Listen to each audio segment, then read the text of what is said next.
تقدس تتي موجود يا سلام.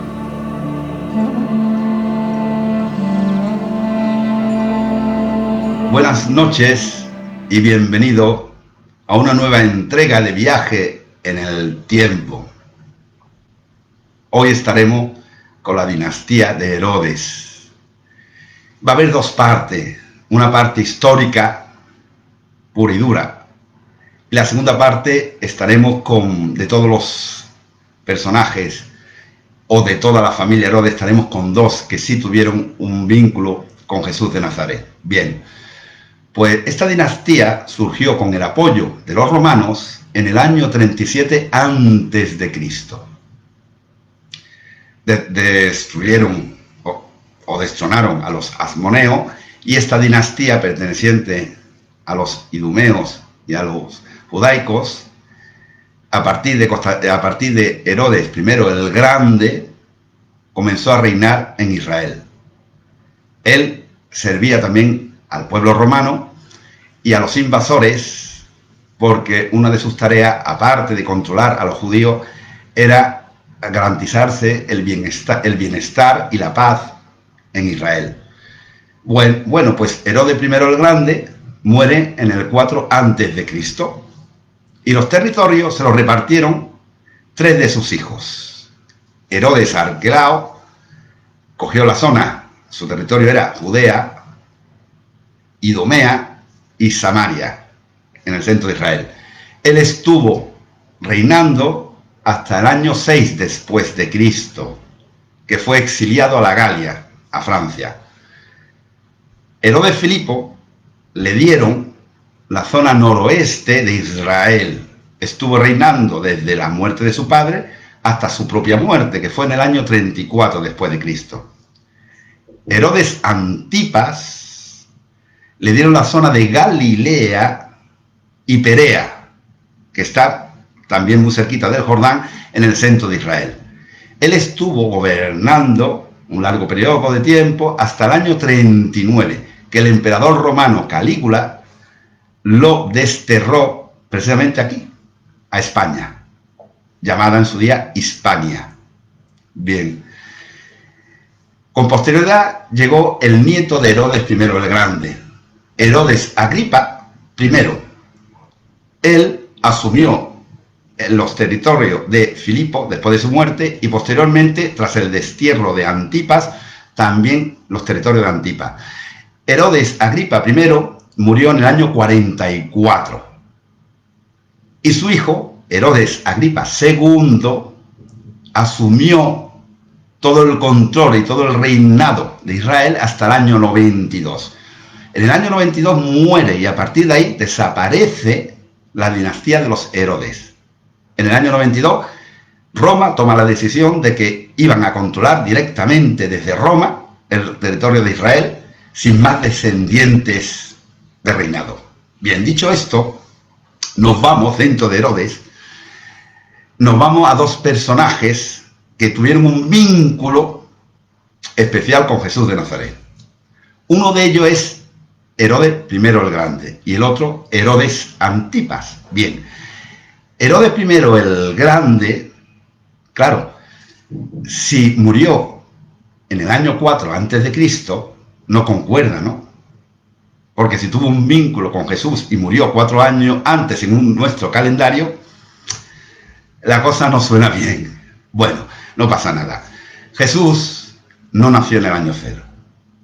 Es decir, nosotros no estamos en estos momentos viviendo el año 2020 del nacimiento de Jesús.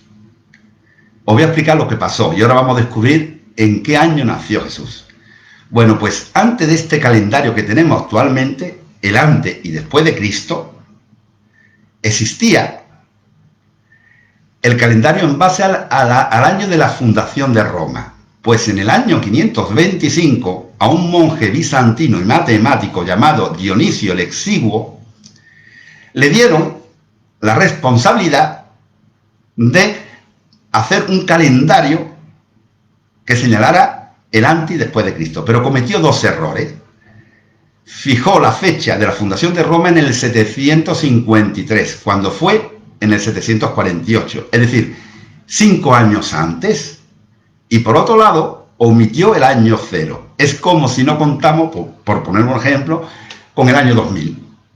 Los 5 años de desajuste con la fundación de Roma, más la omisión del año 0, eso significa que Jesús nació en el año 6 antes de Cristo. No pasa nada, posteriormente se ha descubierto. Es un absurdo con el paso del tiempo modificarlo y estar hablando ahora del 2014, no tiene sentido, 6 años menos, ¿no? Pero hay que mirarlo por un lado positivo, porque en estos momentos os acabo de quitar a todos los que estáis detrás de la cámara, os acabo de quitar 6 añitos. No está mal, no pasa nada. Desde aquí le doy mi homenaje a Dionisio de Siguo, porque esos errores en una época en donde no se tenía tanta tecnología ni tantos conocimientos, solamente después de pasar tantísimos siglos y años, tener un error en una datación de 6 años, tampoco es para rajarse la vestidura. Bien, dicho esto, comencemos con el viaje en el tiempo. Estando Herodes I el Grande en el 6, según el calendario actual, en el 6 a.C., llegaron unos emisarios muy nerviosos y le dijeron: mi rey, ahí fuera han acampado un montón de extranjeros, están fuera de la muralla, quizás quieran invadir Jerusalén. ¿Preparamos el ejército? Y dice Herodes, antes de preparar el ejército, entrevistarse con esta gente a ver qué es lo que quieren. Al rato vuelve de nuevo los emisarios y le dice: mi rey, quieren hablar contigo. Herodes dice: bueno, pero ¿qué vienen? ¿Son de paz, de guerra? No, vienen en son de paz, pero quieren hablar contigo.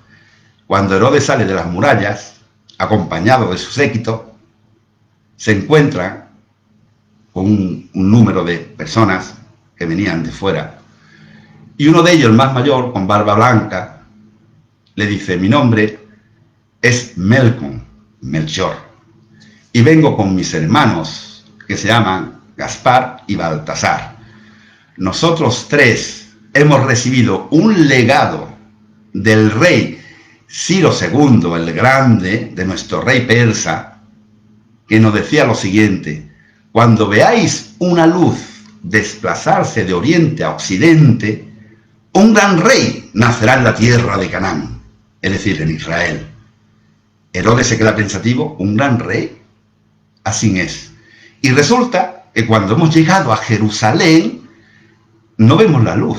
Y queremos saber, según vuestras escrituras, en dónde ha de nacer ese rey.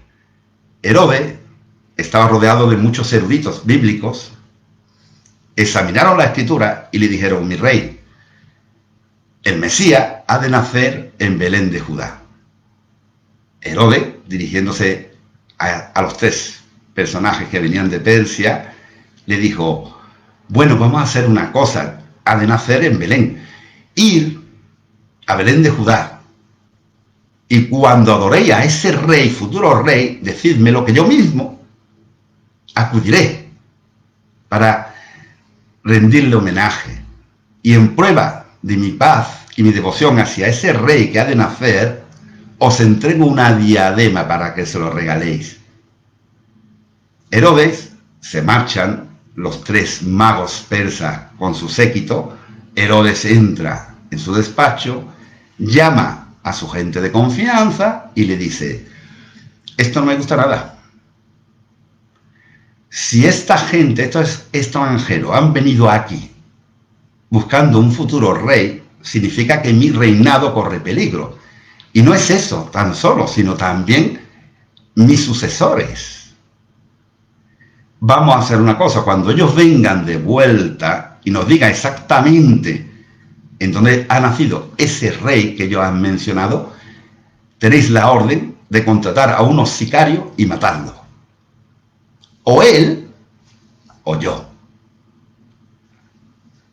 Pasaron los días, pasaron las semanas, incluso los meses.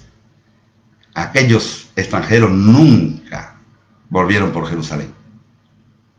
Herodes montó en cólera y dijo: bueno, esto ya lo que vamos a hacer es lo siguiente, ya que se han burlado de mí, vamos a liquidar a todos los infantes, a todos los niños menores de 2 años. Y así nos garantizamos la muerte de ese supuesto rey. Todos los sicarios acudieron a Belén, pero cuando fueron los sicarios, Jesús ya no estaba allí. Había huido a Egipto. Murieron un total de 87 niños. Y ahora yo os pregunto, ¿eso es mucho o es poco? Todo va en función de la población, ¿verdad? Si en Belén la población era de 1000 a 1000 habitantes y murieron 87 niños, murieron todos. El porcentaje es elevado. Así era, de cruel, Herodes I el Grande. Era tan cruel que después de matar a todos esos niños, incluso buscar, porque le habían informado a un pariente de Jesús llamado Juan, que también había huido con su madre Isabel a los montes de Judea, también quiso matarlo a Juan. Si este niño no lo encontramos, pues a lo mejor el rey será este pariente, este familiar. Pues pasado 2 años, Herodes el Grande va a Jericó y tiene una insuficiencia renal, unos dolores estomacales tremendo. Él visualizó su propia muerte, sabía que se iba a morir, pero como también era consciente que no era muy querido entre los judíos, ideó lo siguiente: habló con su hijo, con su hija, con su hijo Herodes Arquelao y con su hija Salomé, y les dijo: el día que yo muera, quiero que citéis en Jericó a las personas más importantes de Israel y los matáis, porque cuando yo muera habrá un duelo por todo el mundo, y vosotros tenéis que escribir que el duelo sobre mí pase a la historia y sea multitudinario. Por fortuna murió Herodes I el Grande, pero sus hijos no cumplieron ese mandato y no murieron nadie. Bien, Jesús iba creciendo, llegó su etapa pública, y nos vamos a entrar ahora, después de la muerte de Herodes el Grande, en Herodes Antipas, para que conozcáis un poco quién era Herodes Antipas, hijo de Herodes I el Grande. Antipas era un vividor, era un juerguista. Este hombre organizaba constantemente banquetes. Este hombre decía, Herodes Antipas decía: los judíos, yo soy judío, los judíos tenemos las leyes, pero las leyes son para ellos, no para mí. Yo me las salto. Él vino a este mundo para disfrutar. Se enamoró, que eso era ilegal en aquella época, se enamoró de la mujer de su hermano Filipo, Herodías. Herodías, que también le gustaba mucho el ambiente que llevaba Antipas y la grandeza de Antipas, accedió a estar con él. Herodes se acostaba con todas las mujeres de la corte. El adulterio estaba prohibido para los demás, menos para él. Herodes se lo pasaba en grande. Tanto es así que en Maqueronte estaba celebrando un banquete y por petición de Herodías encarceló a Juan el Bautista, y tras bailar su sobrina Salomé un baile muy sensual, él, con sus copas, con sus vinos, con su fiesta, le dijo, imaginaros cómo estaría de bebido, para decirle a Salomé: te daré hasta la mitad de mi reino, si hace falta. Y la mujer pidió la cabeza de Juan el Bautista. ¿Por qué? Pues bueno, ya lo vimos en el programa de Juan. Porque Juan el Bautista le decía una y otra vez desde el río Jordán que era ilícito que tomara por esposa a la mujer de su hermano, que no era legal. Entonces eso caía mal. Y Herodes mandó cortar la cabeza de Juan el Bautista. La última semana de vida de Jesús, un viernes 14 de Nisan equivale a los meses de marzo y abril nuestro. Bien, por la mañana, Herodes seguía de fiesta, típico en él, nada nos extraña que esté de fiesta, y estaba recostado sobre un cojín, cuando de repente llaman a la puerta y viene el sumo sacerdote José de Caifás, Anás, acompañado de varios judíos, y en medio un señor alto, barba, amarrado en las muñecas, con una túnica blanca. Herodes lo mira. ¿Qué es lo que queréis? ¿Quién es este hombre? Y le dice Caifás: Pilato nos ha dicho que te lo entreguemos, mi rey. Pero ¿quién es este hombre? Repite por segunda vez. Este hombre es Jesús, de Galilea, de Nazaret. Y él se autoproclama rey de los judíos. Y nosotros nada más que tenemos un solo rey, que eres tú, Herodes. En esos momentos, Herodes se levantó, sonriendo, vacilante, le da una vuelta a ese hombre. Lo mira de arriba abajo. Jesús también lo miraba, ¿eh? Le da una segunda vuelta y dice, delante de toda la corte, porque en esa fiesta estaba su mujer, estaban las criadas, las doncellas, sus amigos, y también los sumos sacerdotes, lógicamente habían traído a Jesús, y mirándolo, dice, bueno, primero hay que comprobar si este hombre es judío. Para ser rey de los judíos hay que ser judío. Desnudadle. Y ordena que le quiten la ropa a Jesús. Y os explico el por qué lo hizo así Antipas.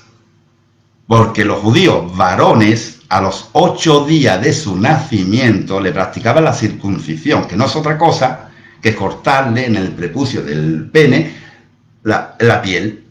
Todos los judíos, según la ley, le tenían que haber practicado la circuncisión. La única manera de comprobar si Jesús era judío era viéndole sus genitales. Jesús, como cualquier ser humano, por pudor en esos momentos, se tapó con sus manos los genitales, totalmente desnudo, y con la vara de mando, Antipas le separó las manos, lo obligó que la pusiera hacia atrás. Ese momento fue un momento triste. El pudor existía. Estaba desnudo delante de toda esa corte de borrachos. Esas mujeres se reían. Y Herodes decía, pues sí, es judío. ¿Qué os parece, mujeres? Y él desnudo. Jesús, a lo largo de su vida, lloró en varias ocasiones. Ahí se le cayeron 2 lágrimas. Ahora mismo me siento también desnudo como él. Cuando ocurre eso,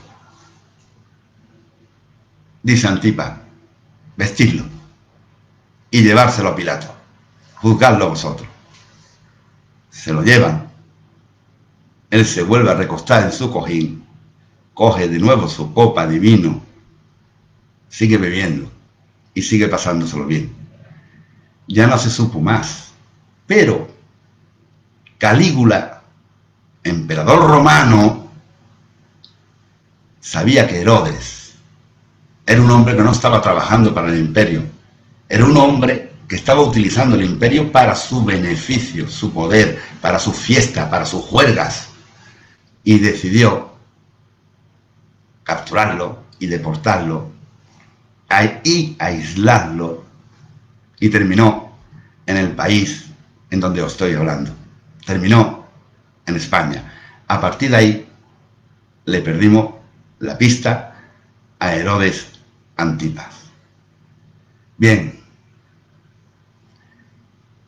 hemos terminado esta exposición. He intentado hacerla lo más breve posible y conciso, sacando o extrayendo lo más destacado de estos personajes. Realmente en todos los programas le dedicamos un programa a cada uno de los personajes. Puedo decir tranquilamente que hoy simplemente hemos mencionado a Herodes I el Grande y Herodes Antipas porque coincidieron con Jesús, pero fueron 2 crueles personas. Ellos consideraron a Jesús como una auténtica amenaza. El caso de Antipas, su amenaza era poco menos que complicarse la vida, quería fiesta. Y el caso de su padre, el grande, es porque aquellos magos que perdieron aquella luz, que después la recuperaron, pararon en Jerusalén. Y aquello provocó esa frase, o tú o yo. Aquí dos no podemos reinar. Muchas gracias y ahora, con vuestro permiso, cualquier duda, cualquier pregunta, estoy a vuestra entera disposición. Gracias de corazón.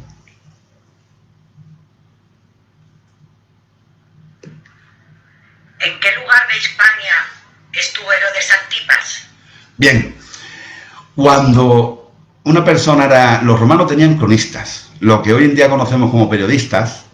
En aquella época era cronista, uno de los cronistas era Flavio Josefo, por ejemplo, ¿no?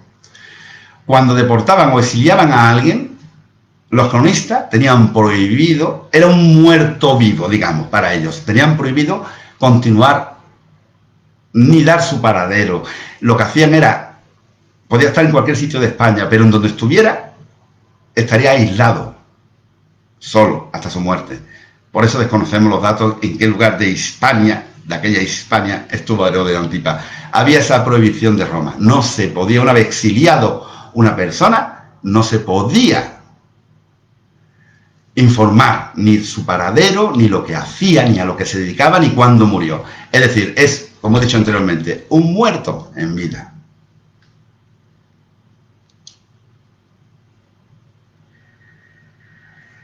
¿Era un buen rey Herodes I el Grande? Vamos, para los judíos no. Porque consideraban que Herodes I el Grande se había vendido a los romanos.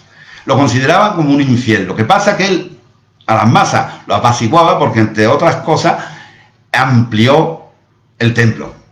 Y además lo hizo con los materiales de primera calidad, hizo muchas obras arquitectónicas. Él se dedicó a hacer obra arquitectónica como una fórmula de apaciguar las rabias de los judíos.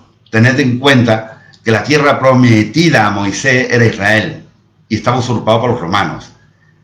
Entonces, para los judíos, tanto los publicanos o cobradores de impuestos como la descendencia de Herodes, incluido Herodes I el Grande, lógicamente, pues no estaban bien vistos en absoluto. De hecho, como he narrado en el programa, en su etapa, cuando estaba en Jericó y él presumía que se iba a morir, ordenó matar a gente importante para que el duelo fuera multitudinario. Mira, me muero yo, pero vendrá la familia de esta gente, ¿sabes? Y así, pues, el duelo y mi muerte, pues, que pasa a la historia como la que más gente ha tenido, ¿no?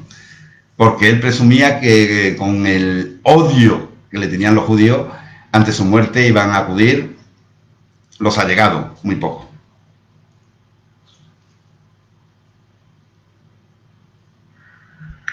Si la ley judía prohibía el adulterio, ¿por qué lo cometía Herodes Antipas? Bueno, es lo que he comentado anteriormente. Él, Antipas, era un vividor, era una persona que no... De hecho, cuando se burló de Jesús, ni siquiera entró en el debate si era rey y dejó de serlo, porque él lo que quería era la fiesta y pasárselo muy bien. Él celebraba banquete un día sí, otro también.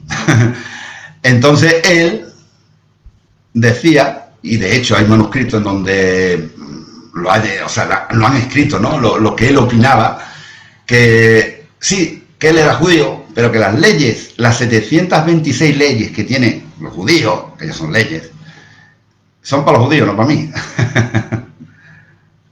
O sea, él se lo pasaba todo, y perdón por la expresión, a la Bartola, vaya, le daba igual. Entonces él no respetaba el adulterio. De hecho, era consciente Herodías de que Herodes era adúltero. Lo que ocurre que Herodías, fíjate qué cosa más curiosa, también quería esa vida, quería pasárselo bien.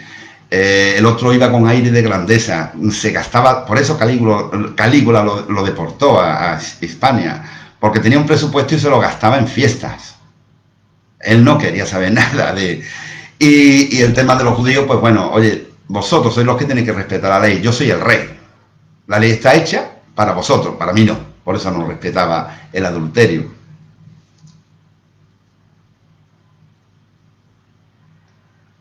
¿Identificó Herodes Antipas a Jesús como aquel niño que quiso matar a su padre? En ningún momento. En ningún momento. Porque aquello, claro, cuando ocurrió fue en el 4 antes de Cristo, según nuestro calendario, ¿eh? Cuando empezó Herodes Antipas a gobernar, pero claro, la etapa pública de Jesús, y cuando eso ocurrió fue en el año 30, ya hablaremos de la muerte de Jesús, pero hablamos 36 años después. En ningún momento, porque si no, en cualquier manuscrito ya lo hubiera identificado, pero ya digo, Herodes, con tanta juerga, tantos banquetes, él vino a este mundo. Hay gente que han venido a este mundo para trabajar, para luchar, para ser buenos reyes, para ser buenos políticos, para ser buenos escritores, para todo. Él vino de este mundo para vacaciones. O sea, él se tomó su vida como aquí soy el rey, lo he heredado porque mi padre es Herodes I el Grande y aquí me lo voy a pasar bien. Ni siquiera se lo planteó. De hecho, cuando lo desnudó para comprobar delante de todo el mundo que fue una burla tremenda y un pudor tremendo para cualquier ser humano, ¿no? Delante de toda esa corte, él ni siquiera se planteó, tú eras el niño, no, en absoluto. No hay nada escrito, no lo identificó. Y si lo hubiera identificado, hubiera seguido con su juerga. O sea, que decir que él le daba igual, sinceramente. Así era Herodes Antipas. ¿Por qué fue desterrado a la Galia Herodes Arquelao? Porque Herodes Arquelao le estaba dando muchos problemas a Roma. Roma lo que no quería era problemas. O sea, Roma lo que buscaba era aliados cuando conquistaban. Aliados. Entonces, Herodes Arquelao, si el padre, el grande, Herodes el Grande, era malo, mataba gente, y es verdad, ¿no? Y bueno, imaginaros, no solo los niños, sino por su carácter, su forma, pues Arquelao empezó a condenar a judíos, a matar a judíos, a contratar a sicarios. Todo eso llegó a oídos de Roma y no le interesaba, porque se estaban organizando cada vez más revueltas. Entonces lo que querían de Arquelao es que aplacara a las masas, no que las sublevara. Y Arquelao estaba sublevando a las masas. Solución, a la Galia. Un problema menos.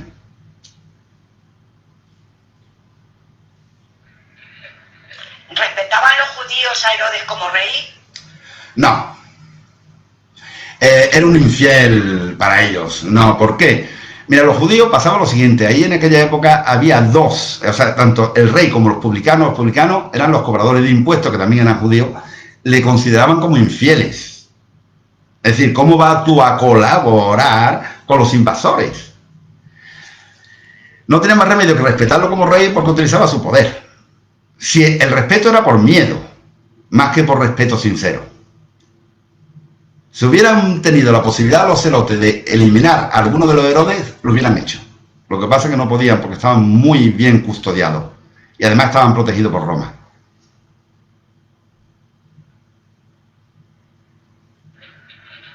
¿Puede ser que lo destinasen a Cartago? Pues mira, sinceramente, ese sí. Es muy posible, no tenemos datos, como he dicho anteriormente, pero sí es cierto que lo que pasa es que, claro, en aquella época, pues también Cartago, pero también estaba, por ejemplo, en la zona de Tarifa, aquí cerquita mía, en Cádiz también, en Bolonia, en Sevilla, en Córdoba. Cartago sí, porque era un sitio, digamos, de mucha influencia romana, puede ser. Pero ciertamente le perdimos la pista por orden del emperador, en este caso Calígula. Dio esa orden, desterrar a este hombre, olvidarlo y no escribir, es decir, este hombre ya está muerto. Muerto en vida. Pero lo que sí está claro es que estuvo aquí. ¿Dónde? No, como historiador no. Todo lo demás sería especular. Pero es posible que estuviera en Cartago, claro. ¿Qué ocurrió con Herodías y Salomé? De las mujeres, ya siempre lo he dicho en los programas, normalmente no se escribía mucho. Más bien nada, ni tan siquiera se escribían, ¿no? Porque tened en cuenta que Herodías, aparte de todo, pues bueno, también era una mujer judía en aquella época. Una vez desterrado, se sabe que una vez desterrado se fue, o sea, Herodes Antipas se fue con su mujer, está escrito, y con Salomé, con su sobrina, con la hija de Filipo, ¿no? Que ya Filipo murió en el 34, y eso fue en el 39. Como fue desterrado, y los mandaron, lo exiliaron, ahí ya le perdimos la pista, ni siquiera sabemos en dónde estuvo Herodes Antipas. Morirían los tres juntos. O se escaparía, difícil lo tendría, Salomé, no lo sabemos. No hay más nada escrito. De Salomé tenemos su baile, la petición por parte de su madre de la cabeza de Juan Bautista, y que se marchó de ese reinado cuando deportaron a Herodes, a su padrastro en este caso. O a su tío, perdón, padrastro no, a su tío.